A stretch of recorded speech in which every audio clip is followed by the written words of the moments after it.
Hi everyone, welcome back for another video. I'm realizing that days are just slipping by into weeks and I haven't really updated you as to what's going on. I think one of the last mini videos that I put up was saying, shall I sell my car or shan't I? As I was sat outside the Webuyanycarcom, what do they call it? Porta cabin in a car park. And yeah, I have sold the Mini Electric. It went to Webuyanycarcom. So I thought I'd do this video to share not just why have I done it, but also what was the process like. A lot of people are thinking of selling their cars at the moment because prices are really, really good. So I thought I would share the experience. Now, the first thing to say is, why Webuyanycarcom and how did I get on compared to other companies? Well, I have used Motorway before, and Motorway were very good for selling my Kona Electric. And the best thing about them was that they gave you the money in your bank account before your car actually left your driveway. Basically, it was being sold to a dealer, and the dealers would send a driver over, collect your car, but they wouldn't leave with your car until the money was in your bank account. So Motorway were very good for that. But my experience this time around with Motorway was quite different because my Mini was put up for auction with Motorway at a lower price. Basically, one minute they thought it was worth 23,000, the next moment they thought it was worth 25,000. So I put it up for sale thinking that if you wait for a higher price, then it doesn't really matter what it starts at. The price is going to be the price and it's worth what it's worth. How can it be £2,000 difference between 1 week and the next? But lo and behold, when they put it up with a reserve of £23,000, it sold, or it received offers for only 23,400, 23,500. But what I discovered with Motorway is that reserve figure is known to the dealers. So the dealers only bid so many hundreds of pounds over that reserve and won't go any higher. So it's almost as if Motorway are setting what the price is going to be. So of course, I'm not going to get the price that I wanted, which was 25,000 plus for the car, when they put a reserve on of 23. Now, lo and behold, Motorway kept sending me emails through saying that the price of the car was worth £25,000. But when I contacted them, this was through their head of communications, head of something marketing or whatever, called Liz. And anyway, after a while, these emails from Liz seemed to be almost like a bot. They weren't genuine, they weren't real, telling me that my car was worth 25,000, 25,500. When I called them to try and re-advertise my Mini, they would say, oh, we don't think we can achieve £25,000 because you only had offers before of £23,500. So it seemed that because they advertised it previously and I didn't sell it because I wasn't happy with the figure, they didn't understand the market prices and didn't want to advertise it at a higher price, even though they were sending me emails saying the car was worth more. So I lost a bit of faith with Motorway, and basically their system wasn't going to give me the best price for the car. So I basically ignored Liz, the bot, and tried Kazoo. Now, Kazoo gave a better price, but they seemed to indicate that the car would be taken away and you wouldn't be paid until several days after the car's gone.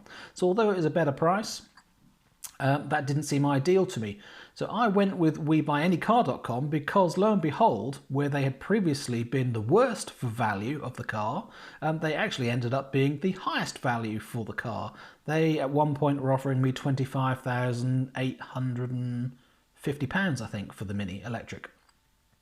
So Webuyanycarcom eventually ended up being the best price, but also Webuyanycarcom was saying that they would pay you on the same day as well. You had the choice of same day payment, next working day backs payment, which was an extra fee of £24, or 4-day backs and you get your money afterwards. So I thought get the money the same day sounded like a good idea, but as it turns out, on the day when I was selling the car, that service wasn't available, being paid on the same day. So I think that's a bit of a marketing gimmick that they're telling you it's available, but it's not. They're clearly trying to keep the money for a little bit longer to improve the cash flow of the company. And I guess I can't blame them. But it does leave you with the perception that you don't let go of your car until you've got the money, where in fact you do. So I was a little bit disappointed with Webuyanycarcom for that. But that was all really, because the process was really easy. I was lucky to have a centre just a couple of miles away. A centre, a porta cabin in a car park was all it was, with one chap. And he inspected the car, which is what they do as you turn up for your appointment. and found nothing wrong with it. I suppose I should go back to the beginning, shouldn't I, with Webuyanycarcom and how the process worked. So let's just do that.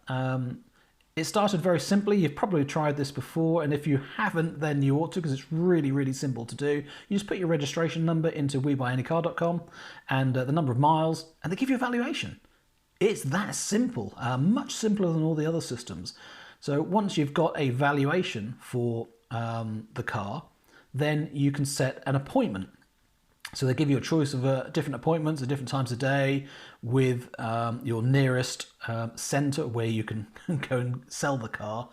And once you've made that appointment, you've got the opportunity to update your profile of the car to include any scratches, dents, whether you've got both keys, whether it's got full service history, how many previous owners it's got.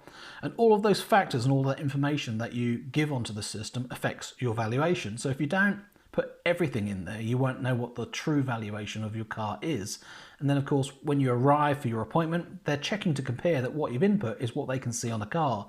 So if you think, oh, that's not really a scratch, I won't put that down, and yet they think, oh, that is a scratch, that would need repair, then of course they will reduce the figure that they've quoted and give you less money for the car. And I think that's where a lot of people would be unhappy with Webuyanycar.com, because they will try and beat you down, because you're of the opinion that your car's wonderful and that's not really anything to worry about, scratch-wise or dent-wise or anything like that. Whereas they look at it and go, no, it's not perfect, and therefore we're not going to get the best price for it, because people want to buy the cars with the least damage and the more perfect cars.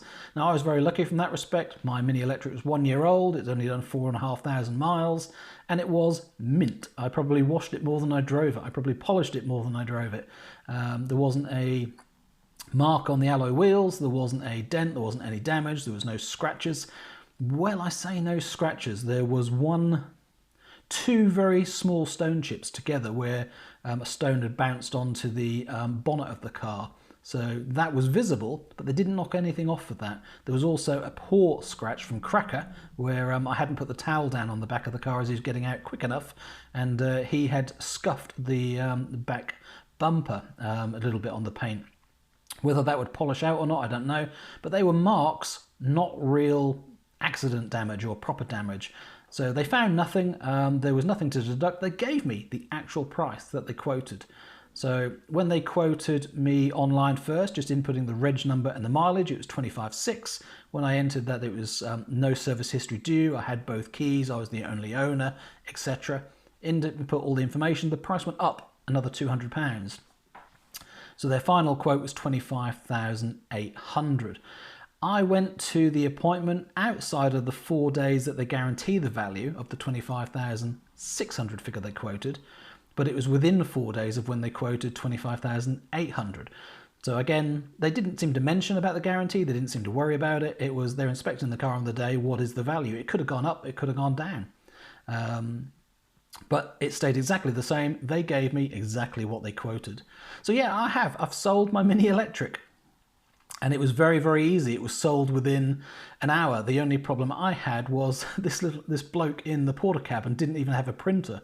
So the invoice that they sent to me for the car, for the purchase of the car, came to me on email, and my phone wouldn't open the email attachment, so I couldn't actually see the invoice. So that was a bit of a pain, but that was my technology problem. As soon as I got home and we're on Wi-Fi, I could download it. It was some limitation that I couldn't open attachments with a password while I was out on 3G, 4G. So very, very odd. Left me feeling a little bit uncomfortable, not actually seeing all of the paperwork. But I guess at some point you just have to trust that they are selling hundreds of thousands of cars, and you're just one of them. And so long as they're quoting the right figure, it will be okay. And it was. The money came through the next working day. Yeah, I paid the extra £24 to see it the next day. A bit crazy, unnecessary. I just felt like doing it. It was a choice I made on the day. I really wanted the money on the day. It would have made me feel more comfortable. But I didn't. So there you go. Anyway, Webuyanycar.com was a good experience for me. They didn't knock the price down at all because I was totally accurate on the description of the car, and the car was absolutely mint. So I didn't have any issues. So £25,800 roughly for the car. and I paid £26,900 brand new for the car just over a year ago. So I lost just over £1,000. I think 1,080 is what I worked out. So ignoring what I paid for the extra registration number that I put on the car, because I paid a little bit more for that, and ignoring the cost of swapping the alloy wheels over, I only lost £1,080. So that's the main reason why I sold the car, because with that sort of level of depreciation, for me, it makes sense to let the car go and have another new car or have another electric car. Whether it's used or whether it's new, I don't quite know yet. New sort of makes sense to me. But the more I'm now thinking about it, now the car's gone, the market's gone crazy, hasn't it, for used value cars. But new car prices haven't gone up yet. But there's no reason why they shouldn't, because if cars are in such demand and they're in such short supply, manufacturers should realise that they can charge a bit more for them. Take, for example, my Mini Electric, the Level 2. I paid $26,900 for it a year ago. Those exact cars, a year-old car, are now retailing for above £27,000. I even saw one for over $29,000. So they have gone up in price from the brand new price of what retailers are trying to sell them for. And that can only be because the new cars are taking 3 to 5 or maybe even 6 months to come through. And some people aren't prepared to wait. So they can basically charge more for people to have a car immediately. That's the only odd thing that's going on. Prices are up because there aren't enough cars available. So yeah, the Level 2 Mini worked out very, very well, because right now they are selling for more than what they cost a year ago, or they are being advertised for that price. What their price they actually go for, obviously I don't know. But if dealers are prepared to buy them for more than what I just sold it for Webuyanycarcom, because again, that's how it works. Webuyanycarcom buys the car from me, and all they do is auction it. My Mini is sat on an aerodrome at Bedford, ready to go through a Bedford auction. So that'll probably happen in the next week to 2 weeks. I will keep an eye on that to see when that auction goes through. But who's going to buy it from the auction? It's going to be a dealer. Then a dealer's going to want to make a profit of probably more than £1,000, £1,500. So after auction fees, they're going to have to sell the car for more than £27,000 to actually make a profit. And this is where it seems crazy.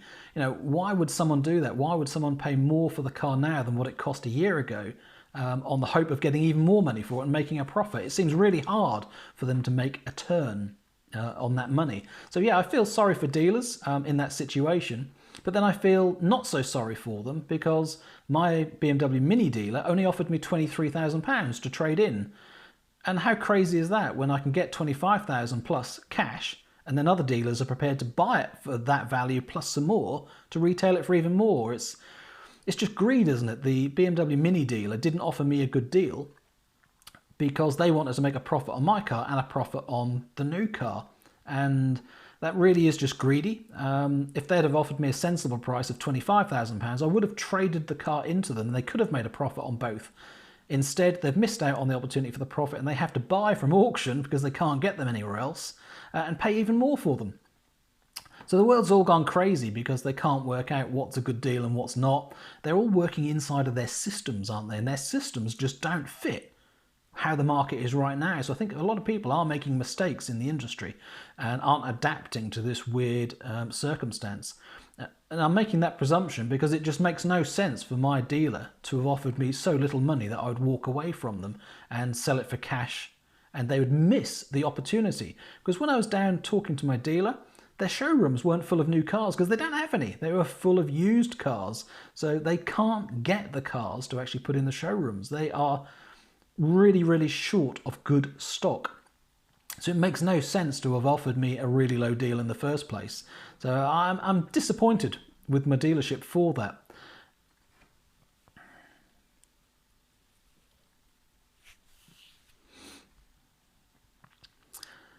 So what's my thought process about what comes next then? And I probably can't share.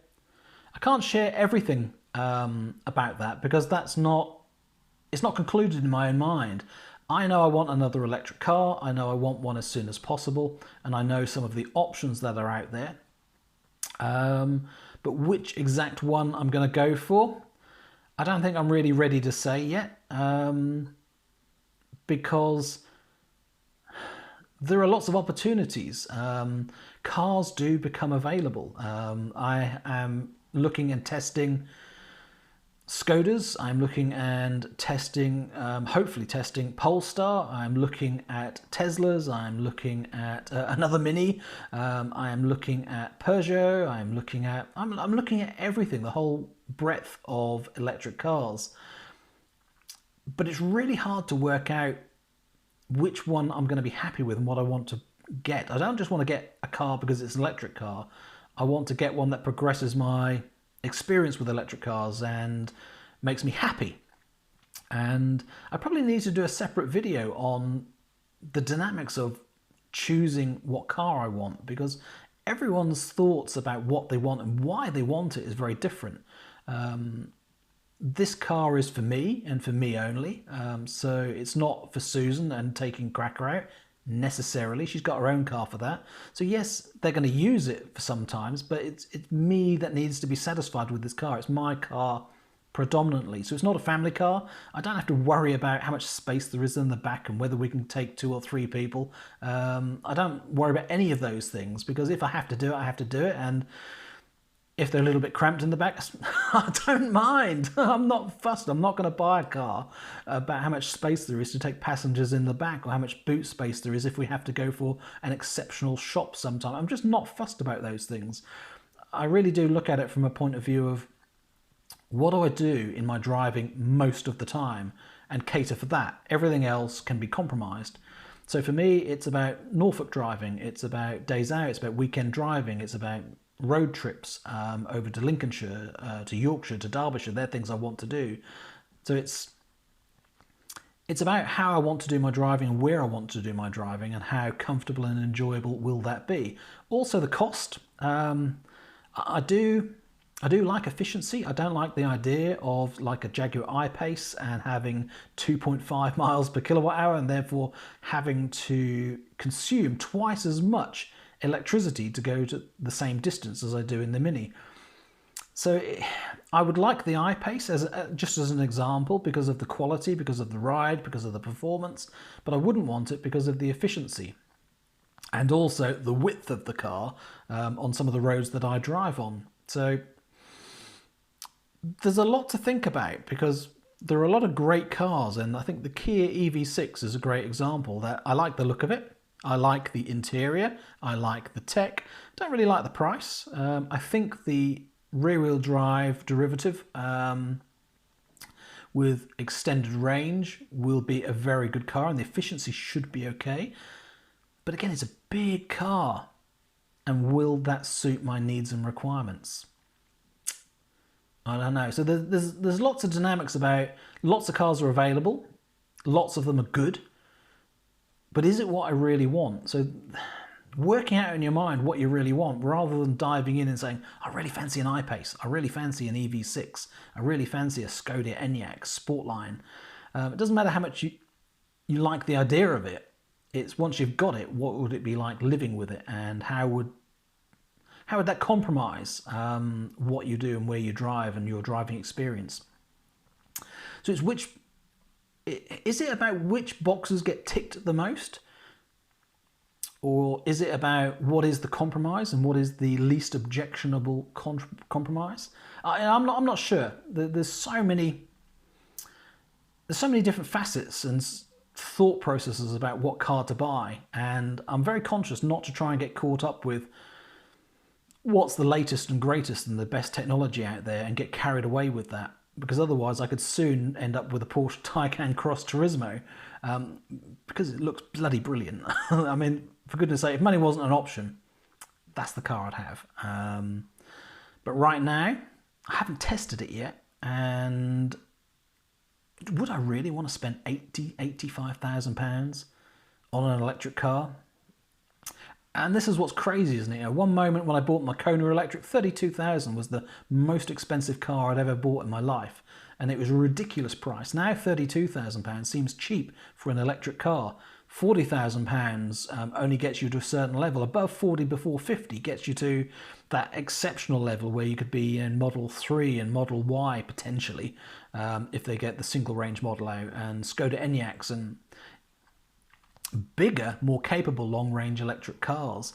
But prices just going up and the size of cars are going up. Manufacturers, they're all doing the same thing, and I do wonder what's going on here. That I think some people are waiting for the smaller cars and they're waiting for the cheaper cars when batteries are more affordable. I'm not convinced that's going to happen at all. I think manufacturers have learnt a lesson now and are doing something very, very different. If they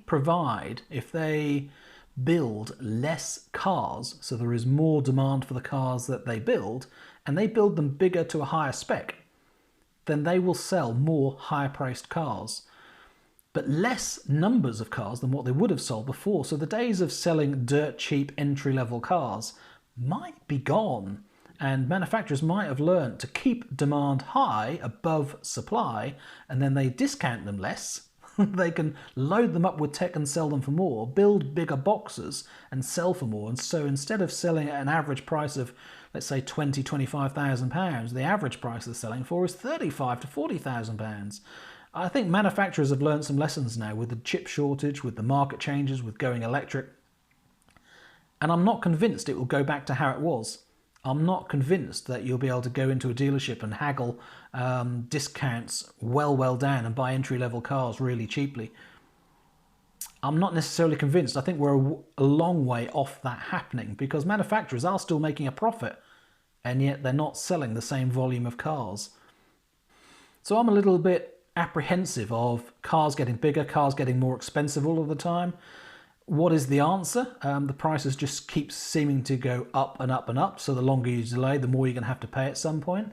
But buying a car that's bigger and better than what I want and need is something that doesn't fit well in my mind. The desirability of that product has to be so high that I'm happy to compromise on having a car that's bigger than I need, having more performance than I need, having less efficiency than I need. So the desirability of the car has got to be so high that it's worth having all of those excesses. And I think the Porsche Cross Turismo ticks the boxes for that, because it is truly desirable. I would really like one. And therefore those excesses are perhaps more justifiable than a Hyundai Ioniq 5, which I don't really like the looks of necessarily. I don't like the Korean Hyundai grey interiors. I prefer darker black interiors, or the contrast like Tesla have with the white seats. So Hyundai just doesn't do it for me, and it's a big box. And yes, it's great tech, but Hyundai UK have an awful reputation at the moment for people that have bought Kona electrics. And if you're not sure what I'm talking about, then you really ought to have a look at the Kona UK forums and listen to how many people are going through an extremely bad situation with these battery recalls, software updates that don't work, 12-volt batteries that are failing. It's not just a car here or there. It's a lot of cars, and therefore there's a lot of failures going on. But it's then how Hyundai UK are dealing with it, and it's awful. So no, I'm not very happy about Hyundai, and I'm quite glad I don't have a Hyundai Kona anymore. I miss the car, but I don't miss the relationship and the risk of having to deal with Hyundai UK. So yeah, no Ioniq 5 for me. You can absolutely rule that one out. But anyway, I've rabbled on enough. Mini's gone, sold it, Webuyanycarcom, happy with the price. I wish them luck selling it, and I'm a little bit saddened to think that someone's actually probably going to buy it and pay more than it's worth. I know it's worth what someone's prepared to pay, but it just seems crazy that it's worth more than what I paid for it a year ago, brand new. Doesn't quite make sense. Anyway, and what am I going to replace it with? Well, that thought process that I've just tried to talk you through will continue for a little while until something clicks and I click that button to say buy.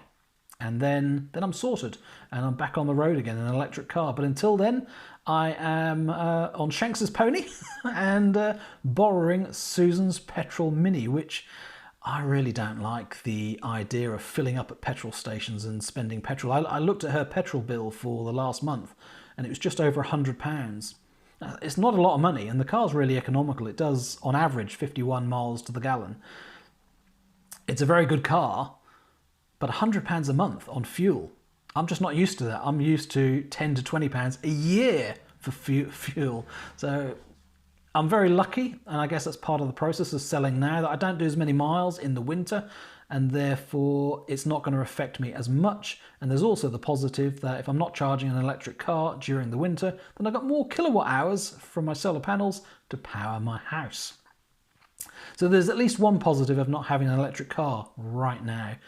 Anyway, there's the end of the update. That's what I've done. Sold the Mini, and it's not fully decided exactly what I'm going to have next. So when there are opportunities or more test drives coming up, and I've actually got the new car, or at least it's it really is on the way, I will update you. But I'm not going to tell you I've ordered something if I've ordered it and then might change my mind, because there are opportunities to place orders for cars but then change your mind later on.